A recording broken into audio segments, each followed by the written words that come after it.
Tense au cocktail. Wakati ukivuta hisia zake ulikuwa unajisikia? No, sasa ipo hivi.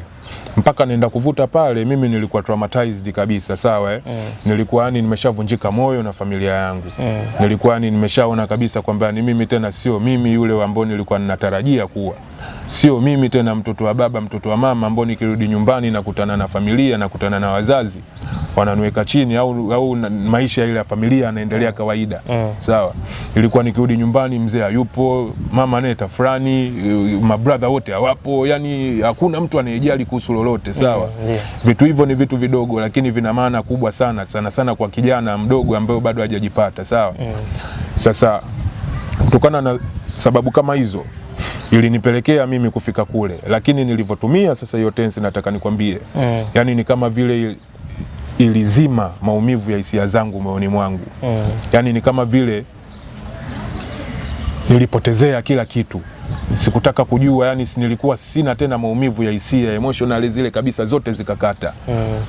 Kabisa yani. Kwa hiyo kwa kipindi kile ilikuwa inanisaidia bila kujua wala bila kujali kwamba baada ya long term muda mrefu mbele itakuja kuwaje. Sikuwaza, sikujua na wala hata nilikuwa sina haja ya kujua, kwa sababu kwa kipindi kile ndio kitu ambacho nilikuwa nahitaji kwa kunivusha katika hicho kipindi. Na ulifanikiwa? Nilifanikiwa lakini nilifeli zaidi. Sawa. Mimi nikupe pole kwa sababu ulichokizungumza sio miongoni mwa vitu ambavyo ni vizuri, lakini pia nahitaji kufahamu maisha yako yalikuwaje wakati ushaingia kwenye dimbwi hilo la uraibu? Maisha yako yalikuwaje? Sawa. Sasa wakati naingia kwenye uraibu mwanzo, mimi nilikuwa mtu mmoja smart sana au vipi bwana.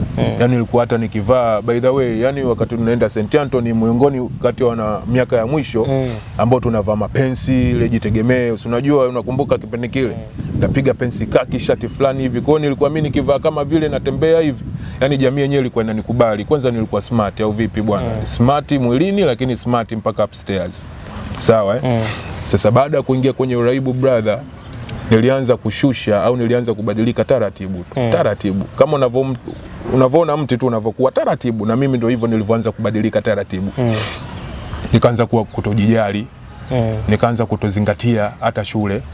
Nikaanza kutojali hata familia yangu mimi mwenyewe. Nikaanza kutojali jamii na nionaje. Sawa Kwa hiyo nikajikuta sasa nimefika katika kile kipindi cha utegemezi. Sawa brother. Kile kipindi cha utegemezi whereby kwamba siwezi kuishi bila kutumia na natumia ili niishi. Sawa bro. Kwamba nikiikosa ile kazi, nikiikosa ile dawa, basi mimi nakuwa tafurani yani. Sky sawa. Ulikuwa ukikosa unafanya kitu gani ili uipate? Sawa. Sasa hapo ndo tunakuja kwenye matabia ya kiuraibu yale, sawa Uongo moja hapo, nilianza kuwa muongo. Sawa brother. Unadanganya kwa nani? Nadanganya kwa mtu yoyote ambaye najua tu labda naweza nikakupiga saundi, nikakudanganya, nikapata hela kutoka kwako. Sana sana ilikuwa kwa wazazi wangu. Yani namba moja kabisa ni wazazi. Sana sana na kina mama walipo. Big up sana kwa kina mama wote ambao wanapambania vijana wao katika hali yoyote ile ngumu. Nashukuru sana kina mama wote popote pale ambao bi mkubwa anapambana, yani mzazi haui, mtoto ndo anaua. Kwa hiyo nilianza hiyo tabia bwana ya kuwa muongo nadanganya ili mimi nipate dawa. Sasa ikafika kipindi sasa ule uongo hautoshi. Inabidi nifanyeje? Nipate hela nyingi zaidi, kwa sababu nimeshaanza kutumia na dozi imeshaanza kuwa pawa, dozi imeshaanza kuwa kubwa. Nilikuwa natumia cocktail moja tu, lakini kwa siku nikaanza nataka 3. Ikafika kwa siku asubuhi nikipata 3, mchana 3, jioni 3. Ikafika kipindi sasa na kwa chain smoker, bandika bandua, nimetoa hii, nimewasha, nimezima, nimewasha hii, nimezima, mfululizo. Nikitulia kidogo kunywa maji, nikizunguka, nikirudi, niendelee kuvuta. Hiyo ilinipa shida. Nikajikuta nipo kwenye situation ambayo nashindwa kujikwamua. Sawa Sasa hapo ndo zile tabia za kuangazia kama unavyoona mazingira yangu. Tabia za wizi, niseme kwenye masuala ya kukaba sasa na kuiba. Bado huko sijafika.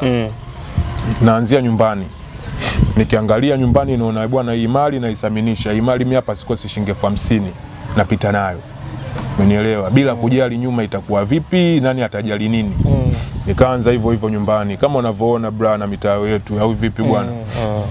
Nimepiga actually nilikuwa nachukua mchana kweupe kwa sababu najua si nyumbani kwangu mimi ataniambia nini, aniulizi mtu alafu wazee wenyewe si unajua tena wazee wangu watamind, lakini nitajua jinsi ya kuishi nao. Kweli bwana, nimefanya hivyo mpaka nikaona yani sasa huko ndani kumeshaanza kwa kweupe. Nitafanya nini sasa ili niendelee kupata ile kitu? Ikabidi sasa tuanze kutoka tena huko nje. Kwanza kuangazia kama unavyoona hapo kwetu njia main road hapo kubwa. Kweli kana naingia road bwana. Naingia road tunaangazia, tukimwona mtu yote kaka kizembe kama unavyoniona mimi mwili wangu mkubwa bro au vipi bwana. Japo naweza nikawa na roho ndogo, lakini wale watu ambao nilikuwa naishi nao wanaonizunguka walikuwa na roho ngumu tena mbaya kuliko yangu mimi. Na sometimes wao walikuwa wanahitaji tu uwepo wangu tu, mazingira yao yale ilikuwa inatosha hata kumtisha au kumogopesha mtu yoyote ambaye kachukuliwa au kafanywa kitu chochote, asiweze kuretaliate au asiweze hata kurudisha labda kujipambania, unajua na kweli ilikuwa inafanikiwa bwana bro. Bwana. Na kwenye historia yako umewahi kufanya tukio gani gumu sana ambalo ukilikumbuka pia kuna wakati roho inakuuma na unaliliki pia kumuomba radhi Mwenyezi Mungu? Matukio mengi nimefanya, lakini mojawapo ambalo nakumbuka labda kwa kifupi ambayo tena hili nilikuwa sehemu nyingine, sawa, nilikuwa Kampala bwana huko, sawa brother. Nilikuwa Kampala, nilikuwa na mshikaji wangu hivyo. Mshikaji wangu najua Kampala kila mtu anapiga ngumi, huwezi kukaa Kampala kiuniuni bila kutupatupa ngumi kwa sababu kila mtu yani kule yani ngumi ndo kila kitu. Sasa ule mshikaji wangu alikuwa kashakunywa kalewa, mimi nimelewa lakini sio kivile. Akamwona boya kweli kamtamani, kaenda kaanza kumzingua. Wametupiana mikono, mimi naangalia najua labda anaweza kamudu. Bwana yule boya bwana kamzidi yule jamaa nguvu afiki yangu. Kamweka chini afu kapasua chupa hivi mwanangu. Kwenye kupasua chupa mshikaji si ndio upo juu yake, jamaa yuko chini. Kwa hiyo yule jamaa yani alinyoosha tu hivi ile chupa afu ikaje kampitia shingoni hapa yule jamaa. Yani damu ziliruka kama hata kuku ana afadhali. Labda kama ng'ombe damu hapa na kule zimeruka psa. Afu ndo namuona mshikaji wangu anakamata chingo, anajitahidi kuzizuia zile damu. Mimi nimeganda au vipi bwana? Yani hapo nimefreeze, nimeshindwa hata cha kufanya chochote yani. Muona brother. Hilo ndo tukio langu baya kubwa sana la kwanza ambalo mimi nimeshuhudia mpaka yani likanisababisha yani kwa kweli huwezi kukaa sawa. Ulilofanya wewe? Nililofanya mimi japo yanaweza sio mabaya sana kiasi kwamba labda eti ya kuua au vipi, lakini sema tu tupo hapa kuifunza jamii. Of course ndio tunajifunza. Katika uraibu ule au vipi bwana? Mwangazia tu mjomba mmoja alikuwa na mali zake, nikamwona kwamba huyu na mmudu. Nikaenda kweli kwanza nikaanza naye tu ugomvi bila hata sababu, maskini ya Mungu. Nimeenda nimemtamani, nimeongea naye kweli, nikamtia kizinge, bwana vipi bro, mimi nina mbaya bwana, nisaidia hata shilingi 20,000 hiyo hapo. Kweli nani akupe 20,000 hivi ndugu yangu? Na najua kabisa ni kwamba huyo hawezi au vipi bwana. Akawa ananikataa yule bro. Basi mimi nikaanzisha tu sababu, bwana mimi nakudai hela zangu alafu unanizingua unipi mpaka sasa hivi nimekuona nilipe mali zangu. Basi nikaanza purukushani bwana na yule mjomba bwana. Bwana kwa sababu nilikuwa na mudu kweli bwana, nikakamata kweli mimi nikafokoa. Akataka kama vile kunifuata kweli, nikageuka nikarusha tu kipepsi blaza. Kweli bwana kile kipepsi kikampasua yule mshikaji, yani nikapiga yani ile sijui hata jino lilitoka, sijui hata vipi, lakini nikaona damu alafu mimi ndo sielewi hapo. Nikatembea zangu bwana blaza, mimi nikaenda kuvuta au vipi bwana, bila kujali wala bila kufikiria nini kitatokea wala nini. Na kwa sababu ilikuwa ni mazingira ya barabarani na kipindi hicho Ubungo ilikuwa ya moto, hakuna mtu anafuatilia mtu chochote. Kwa hiyo ni moja kati ya tukio ambalo roho inaniuma kwa sababu nilimuumiza binadamu mwenzangu bila sababu, kwa sababu tu ya uraibu wangu.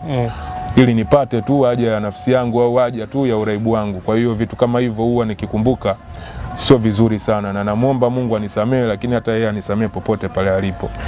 Ulianza uraibu ukiwa na umri mdogo sana. Mwisho wa siku ulifanikiwa kuitengeneza familia? Kwa maana wewe binafsi sasa ulifanikiwa kuoa ukapata watoto? Hapana brother, hicho kitu ni kigumu kusema ukweli. Kama nilivyokuambia mwanzo, mimi sasa hivi sina mtoto, sina mke. Kwa sababu mimi nimeanza uraibu nikiwa mdogo sana. Na asilimia kubwa sana brother, mtu ambaye anaanza uraibu akiwa mdogo huwa sio wazuri sana kwenye kujenga mahusiano. Waraibu sisi sio wazuri sana kwenye kutengeneza mahusiano. Kwa hiyo Hata wale ambao wana familia na watoto wengi wameanza kupata familia na watoto kabla ya kuingia kwenye uraibu, lakini once ukiingia kwenye uraibu inakuwa ni ngumu sana kupata vitu kama hivyo. Yeah. Na kinachopelekea ni nini? Kuna sawa. Kitu gani hasa kinatokea mpaka mnakuwa mnashindwa kupata labda ni matamanio kwa mwanamke ama kumhitaji kuishi naye? Tunashindwa kupata matamanio kwa mwanamke yoyote kwa sababu maalum, sawa.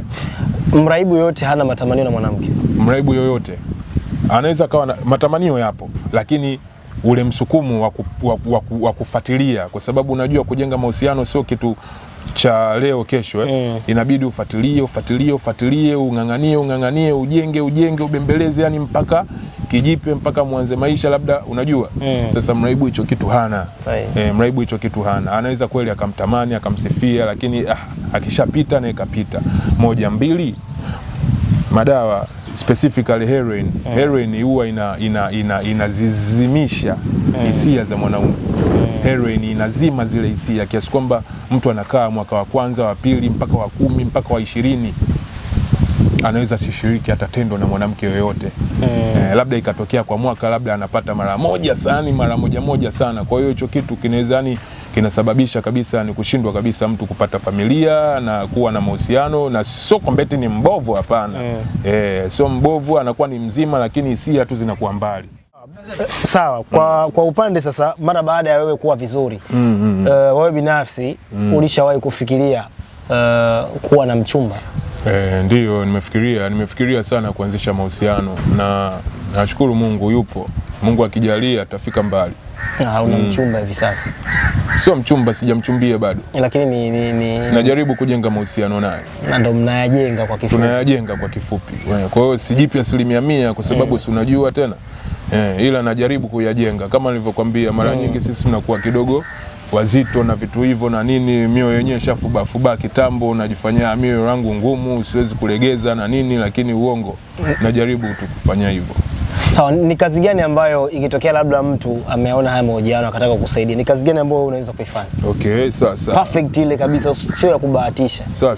Sasa katika kazi nataka niongelee kazi zile ambazo kidogo na experience nazo, ushawahi kufanya, lakini kidogo ambazo na passion nazo, kwa sababu huwa naamini ukipenda jambo fulani unalifanya perfectly kabisa, sawa. Na ukiwa na experience na jambo fulani vile vile, experience is the best teacher wanasema wenyewe, na unakuwa unalifanya perfect. Sawa. Sasa kutokana na criteria zangu kama nilivyokuambia brother, mimi ni mzuri kwenye mawasiliano, sawa. Mimi naweza nikawasiliana na mgeni yoyote yule, sana wageni wa kizungu labda hivi, naongea nao vizuri, tunaweza nikawasaidia kwa hali yoyote ambao wanaweza labda wakawa wanahitaji. Hiyo moja, communication skills nashukuru Mungu naiziweza. 2, kama nilivyokuambia kuhusu kazi za magari, kutokana na mazingira yetu kwamba tunashinda sana barabarani, tunarukaruka sana na magari. Mimi kazi ya magari naijua na naiweza brother. Naiweza, iwe sana mabasi ya abiria, yao nayaweza. Iwe daladala, iwe gari basi la kwenda mkoani, iwe basi la kutoka nje ya nchi. Tena hizo za kutoka nje ya nchi hizo naona ndo nzuri zaidi, kwa sababu ndo zinanipa uwepesi wa kufanya kazi na hata abiria pamoja na hata authority labda au maboda yale, inakuwa inanipa uwepesi zaidi. Lakini vile vile na kwa naweza nikasimamia, inategemea sasa na ni kazi gani. Otherwise hata kazi ambayo inahitaji physical, japo sio bado sana physical sana, lakini naweza nikakaa nikafanya sehemu na nikazalisha na nikaendesha maisha yangu, naweza. Sasa hivi unaishi wapi? Moja ya kitu ambacho pia mimi naishi nyumbani kwetu, au vipi bwana? Mimi naishi nyumbani kabisa. Wazazi wametangulia mbele ya haki, nashukuru Mungu, sitoi kodi, lakini unajua usingizi sio kitu bwana, usingizi sio kila kitu. Nashukuru. Sawa. Ukiambiwa utoe neno lolote kwa upande wa jamii ama vijana ambao ndo labda wanafikiria kuingia kwenye matumizi hayo ama wameanza hivi karibuni, unaweza ukawashauri vijana wa Tanzania likawa kama funzo la moja kwa moja? Nashukuru bro, nashukuru sana, swali lako zuri sana. Sawa. Sasa ipo hivi, wengi huwa wanaangalia namna gani wanaweza wakawasaidia waraibu ambao tayari wameshaingia katika matumizi ya madawa. Lakini wanasahau wanaingia vipi wa vijana katika matumizi, sawa. Mimi ningependa kusema tu, kwanza elimu ilibidi itoke chini kabisa. Elimu ilibidi itoke shule. Actually mimi nilikuwa na wazo, inshallah Mungu akinisaidia hapo mbele, nilikuwa na wazo niwe natembea shule baada ya shule. Niwe na point yale madarasa sana sana olevo, hata elevo yale madarasa ambayo ni hatarishi. Niwe nawaenda nawaelezea ni jinsi gani na ni changamoto kiasi gani kujaribu kuiga sana sana tabia mbaya na kujaribu kuiga kuingia katika uraibu kutokana tu na changamoto zake. Mwanzo unaweza usijue, lakini ukishaingia ukazama unashindwa kutoka, ndo unaanza kuregret, unajuta kwamba light ningelijua nisingefika huku. Hiyo idea mimi nilikuwa nayo, kwa sababu wengi wanaangalia namna ya kuwasaidia ambao watu tayari wameshaumia, lakini hawaangalii hawa huku ambao wako hatarishi kwenye kuelekea kwenye maumivu ya kutumia madawa ya kulevya. Sawa?